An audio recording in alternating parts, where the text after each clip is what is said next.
नमस्कार, स्वागत आहे तुमचे आमच्या चॅनलमध्ये। आवाज महामुंबईचा, शोध बातमीचा, कौल मनाचा। चला तर मग आमचे चॅनल शेअर करा, लाईक करा आणि सबस्क्राइब करा। धन्यवाद। तळा तालुक्यातील कुंबेट हे स्वप्नातील गाव म्हणून प्रमाणित। तळा तालुक्यातील कुंबेट हे 60 कुटुंबाची वस्ती असलेले छोटंसं गाव। ग्रामविकास मंडळ, गाव विकास समिती, ग्रामस्थ महिला मंडळ, युवा वर्ग तसेच आजी माजी पदाधिकारी यांनी स्वप्नातील गाव करण्यासाठी 2023 पासून प्रयत्न चालू केले।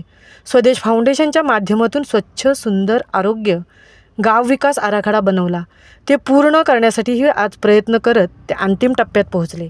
कार्यक्रमाची सुरुवात प्रवेशद्वार व स्वप्नातील गाव फलकाचे उद्घाटन प्रमुख पाहुणे प्रसाद पाटील, संचालक स्वदेश फाउंडेशन यांच्या हस्ते करण्यात आले। त्यानंतर गावकऱ्यांनी लेझिम नृत्याने पाहुण्यांचे स्वागत केले। स्वदेश फाउंडेशनमार्फत तळा तालुक्यातील कुंबेट येथे दिनांक 20 जानेवारी 2025 रोजी स्वप्नातील गाव नामफलकाचे अनावरण व प्रमाणपत्र देण्यात आले। कार्यक्रमाच्या निमित्ताने गाव विकास समितीच्या कामाचे सादरीकरण व्हिडिओद्वारे दाखवण्यात आले। गावात विकास कामे कशी झाली याबद्दल माहिती सादर केली। आतापर्यंत गावात एक आदर्श शेतकरी सन्मानित आहेत। अधिकाऱ्यांनी कुक्कुटपालन, अंडी उबवणी, घरघंटी चक्की, घरपट नळ योजना, सोलर लाईट अशा विविध योजनांची पाहणी केली। गावामध्ये 100% बँक बचत खाते, स्वच्छालय, पिण्याच्या पाण्याची सोय, शोषखड्डे, फळबाग लागवड, कचरा व्यवस्थापन, आरोग्य विमा योजना अशा अनेक गोष्टी गाव विकास समितीच्या माध्यमातून झाल्या आहेत। उपस्थित स्वदेश फाउंडेशन टीम, कृषी अधिकारी, ग्रामसेविका, तलाठी, सामाजिक कार्यकर्ते, शिक्षक, तालुक्यातील प्रमुख पाहुणे, आजूबाजूच्या गावातील प्रमुख सदस्य, शासकीय अधिकारी, गावातील बंधू भगिनी मोठ्या संख्येने उपस्थित होते। आवाज महामुंबईचा चॅनेलसाठी दिलीप निकमसह तृप्ती भोईर, तळा।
अरे त्याला त्याच्याकडे